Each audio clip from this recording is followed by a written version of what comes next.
සාදරයෙන් පිළිගන්නවා ඔයාලා සියලු දෙනාම. අද ඔයාලා මේ ඉගෙන ගන්න යන්නේ ඔයගොල්ලන්ගේ ජීවිතයේ ඉංග්‍රීසි පාඩමක් විදිහට ඉගෙන ගන්න වැදගත්ම පාඩමක්. මේකෙදී අපි ඉගෙන ගන්න යන්නේ ඉංග්‍රීසි phrases, simple phrases. මේවා ඉගෙන ගත්තම ඔයගොල්ලෝ අර මෙච්චර කල් කරේ වචන ඉගෙන ගන්නවා. ඊට පස්සේ ඉංග්‍රීසි කතා කරන්න හදනකොට ඉංග්‍රීසි කතා කරන්න බෑ. ඒ බැරි වෙලා තියන්නේ ඔයගොල්ලෝ මේ ඉංග්‍රීසි phrases දන්නේ. ඉතින් අපි මේ වීඩියෝ සීරීස් එකේදී අපි ඉංග්‍රීසි phrases ඉගෙන ගන්නවා 100කට වඩා. උදාහරණයක් විදිහට අපි මේ පළවෙනි එක ඉගෙන ගන්න යන්නේ I am trying කියන එක. මම මේක දැන් කියලා දෙන්නම්. එතකොට ඕගොල්ලන්ට තේරෙයි ඕගොල්ලන්ට මාසයක් වගේ ඇතුළත මේ ටික හරියට කරගත්තොත් ඉක්මනට ඉංග්‍රීසි කතා කරන මට්ටමට එන්න පුළුවන්.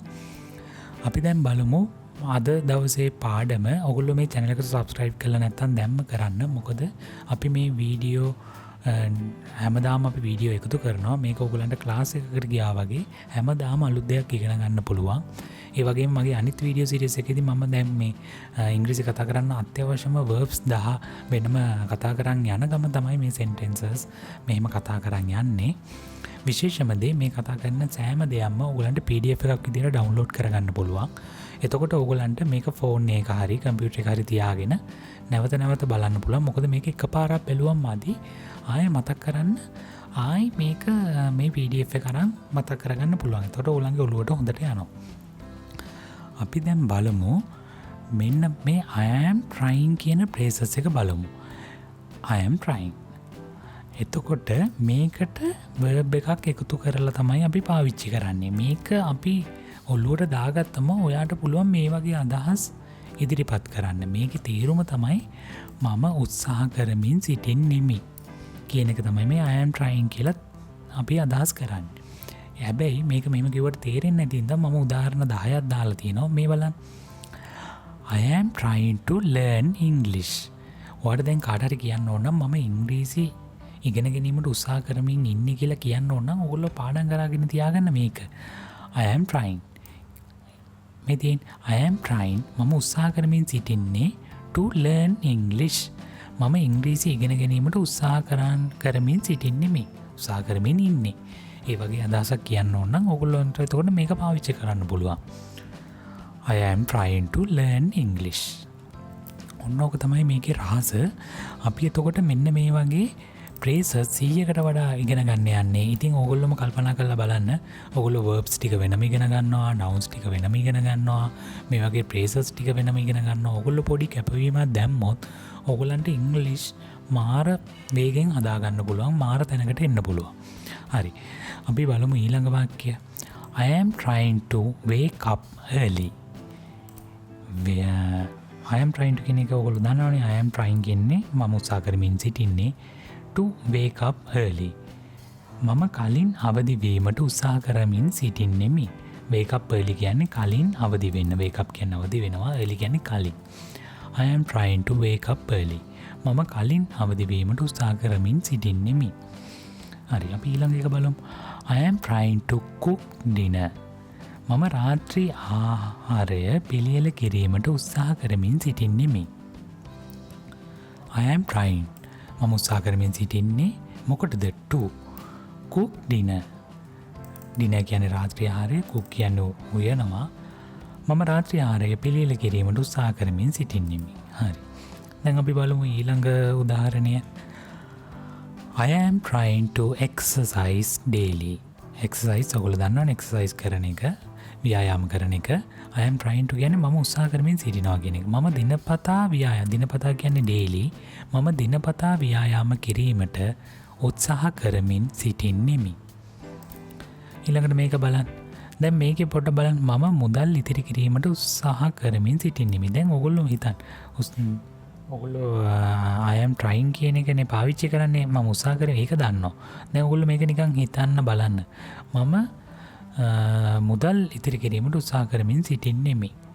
කොහොමද මේ තියෙන්නේ? I am trying to save money. save කියන්නේ ඉතිරි කරනවා, money කියන්නේ මුදල්. I am trying to save money. මොකද්ද තේරුම? මම මුදල් ඉතිරි කිරීමට උත්සාහ කරමින් සිටින්නේ. දැන් මෙන්න මේ උදාහරණ පහ නැවත ඔයගොල්ලෝ ඔලුවට දාගන්න. නැවත මතක් කරන්න. එහෙම තමයි මේ I am trying to කියන එක ඔළුවට දාගන්න පුළුවන්. එතකොට ඔයගොල්ලන්ට මේක ටිකක් ඔළුවට ගියාම ඔයගොල්ලන්ගේ කතා කරගෙන යනකොට ඔයාලට මේ අදහස කියන්න ඕන නම් නිකම්ම ඇඟෙන් එනවා. I am trying to learn English. ඒව නිකම්ම එනවා ඇඟෙන්. ඉතින් මේ වගේ phrases ඉගෙන ගන්නතොත් ඔයාලට ඉංග්‍රීසි කතා කරන්න ලේසි. අපි බලමු දැන් ඊළඟ එක. I am trying to be more confident. මම වඩාත් විශ්වාසවන්ත වීමට උත්සාහ කරමින් සිටින්නේ. I am trying to මොකටද to be more confident. විශ්වාසවන්ත. confident කියන්නේ විශ්වාසවන්ත. හරි. අපි දැන් බලමු ඊළඟ එක. I am trying to complete my work on time. I am trying to කියන්නේ මම උත්සාහ කරමින් සිටින්නේ. මොකටද to complete my work. complete කියන්නේ සම්පූර්ණ කරනවා. මොනවාද මගේ වැඩ on time කියන්නේ නියමිත කාලයේදී. නියමිත වෙලාවට මගේ වැඩ complete කරන්න මම උත්සාහ කරමින් සිටින්නේ. මම මගේ කාලයට ගැලපෙන පරිදි අවසන් කිරීමට උත්සාහ කරමින් සිටින්නේ මේ. ඊළඟ එක බලන්න. I am trying to understand this book. මම මේ පොත තේරුම් ගැනීමට උත්සාහ කරමින් සිටින්නේ මේ. I am trying to මම උත්සාහ කරමින් මොකටද to understand this book. understand කියන්නේ තේරුම් ගන්නවා. this book මේ පොත. මම මේ පොත තේරුම් ගැනීමට උත්සාහ කරමින් සිටින්නේ. ඊළඟ එක බලන්න. I am trying to fix my computer. මම මගේ පරිගණකය අලුත් වැඩියා කිරීමට උත්සාහ කරමින් සිටින්නේ. I am trying මොකටද to fix my computer. fix කියන්නේ අලුත් වැඩියා කරනවා, හදාගන්නවා. problem එකක් fix කරනවා කියන ප්‍රශ්නයක් fix කරගන්නවා, හදාගන්නවා. ඒ වගේ අදහසක්. fix my computer. මම මගේ පරිගණකය අලුත් වැඩියා කිරීමට උත්සාහ කරමින් සිටින්නේ. ඊළඟ එක බලන්න. I am trying to improve my skills. මම මගේ කුසලතා වැඩි දියුණු කිරීමට උත්සාහ කරමින් සිටින්නේ. I am trying මම උත්සාහ කරමින් සිටිනවා. මොකටද to improve my skill. improve කියන්නේ මොකද්ද? වැඩි දියුණු කරගන්නවා. මගේ skills මගේ කුසලතා. හරි. දැන් ඔන්න ඔයගොල්ලෝ මේක ආයි නැවත පාරක් මේ වීඩියෝ එක නවත්තලා ඔයගොල්ලෝ බලන්න I am trying plus verb. ඔයගොල්ලන්ට දැන් පුළුවන් මේ I am trying කියන එකට මේ verb එකතු කර කර වාක්‍ය හදන්න. මම උදාහරණ 10 දීලා තියෙනවා. මේ 10 නැවත නැවත බලන්න. ආයෙ හෙටත් බලන්න. එතකොට මගේ අලුත් වීඩියෝ වලින් අලුත් phrases බලන්න. verbs එකට ගිහිල්ලා එතනින් verbs ඉගෙන ගන්න. ඔන්න ඔහොම තමයි මේ ඉංග්‍රීසි කොට දාන්න ඕන. නැතුව කාටවත් බෑ ඕගොල්ලන්ට මාසෙන් බලෙන් උගන්වන්න. ඕගොල්ලෝම තමයි මෙන්න මේ එෆර්ට් එක දැම්මට පස්සේ ඔයගලන්ට මේක තනියම කරගන්න පුළුවන්, තනියම ඉගෙන ගන්න පුළුවන්. හැමෝම මේ ඉංග්‍රීසි හදාගත්ත අය කැපවීමෙන් වැඩ කරපු අය.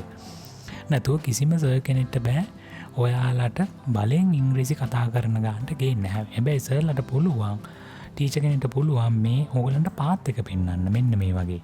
මේවා මේ දැන් අපි මම කියලා දෙනවනේ මේ phrases ටික ඉගෙන ගත්තම ඔයගලන්ට ලීසි. අන්න ඒ වගේ පාත් එක පෙන්නුවට පස්සේ ඔයගලන්ට පුළුවන් මේ වැඩේ කරගෙන යන්න. හැබැයි ඕගොල්ලන්ගේ කැපවීම අනිවාර්යෙන් ඕන. ඕගොල්ලෝ මේ channel එක subscribe කරලා තියාගන්න. එතකොට මම මේ වගේ වීඩියෝ හැමදාම එකතු කරන්න බලාපොරොත්තු වෙනවා. එතකොට ඕගොල්ලන්ට ටග් ගාලා තියෙන්නේ. වීඩියෝ එකේ තියෙන content එක ටග් ගාලා බැලුවා. මේ PDF එක download කරලා තියාගන්න. කම්පියුටර් තියෙන අය වෙනම folders වල තියාගන්න. එතකොට ඕගොල්ලන්ට ටග් ගාලා පුළුවන් මේකෙන් ඕගොල්ලන්ගේ වැඩේ කරගන්න. එතකොට බලමු අපි මේක නැවත වරක් I am trying plus verb. example 10ක් දීලා තිනවා. I am trying to learn English. I am trying to wake up early. I am trying to cook dinner. I am trying to exercise daily. I am trying to save money. I am trying to be more confident. I am trying to complete my work on time. I am trying to understand this book. I am trying to fix my computer. I am trying to improve my skills. තවත් වැදගත් දෙයක් මම කියන්නම්. ඔයාලා මෙන්න මේක නිකන් හරි මේවා කියෝ හිටියොත් I am trying to learn English. එතකොට අපේ මේ කටේ තියෙන muscles හුරු වෙනවා මේ ඉංග්‍රීසි කතා කරන්න. ඒ කියන්නේ අපිට ඉංග්‍රීසි අපේ මව් භාෂාව නෙමෙයිනේ. එතකොට අපේ මේ කට හැදිලා නැහැ ඉංග්‍රීසි කතා කරන්න මේ වචන වලට උහුරු නැහැ. අපේ සිංහල නම් අපි පොඩි කාලේ ඉඳන් කතා කරලා අපේ කටට උහුරු වෙලා තියෙන්නේ. ඉතින් ඒ හින්දා ඕගොල්ලෝ මේක නිතරම කියනකොට ඕගොල්ලන්ගේ මේ මසල්ස් කටේ තියෙන මසල්ස් උහුරු වෙනවා. තොරවට ලේසි මේ ඉංග්‍රීසි වචන කියා ගන්න. ඒ හින්දා ඒක ඔය ඉංග්‍රීසි ඉගෙන ගත්ත ඕන කෙනෙක්ගෙන් අහලා බලන්න. එයාලා නිතරම ශබ්ද නගා කියවනවා. එතකොට ඒගොල්ලන්ගේ අර කටේ මසල්ස් උහුරු වුණාම තව ලේසි. ඔයගොල්ලෝ මේ අදහස ඔළුවට දාගන්න ගමන් ටිකක් ශබ්ද නගා මේවා කියවන්න. කවුරුත් මේවා අහගෙන හිටියා කියලා ලැජ්ජ වෙන්න එපා. මොකද මේක ඉගෙන ගත්තොත් ඔයාලටම තමයි කවදා හරි මේක වටින්නේ. එහෙනම් මේවා ශබ්ද නගා කියවන ගමන් මේ තේරුමත් ඔළුවට දාගන්න. හරි. අපි ඊළඟ වීඩියෝ එකකින් තවත් ප්‍රේසස් එකක් සමග එකතු වෙමු. සුබ දවසක්.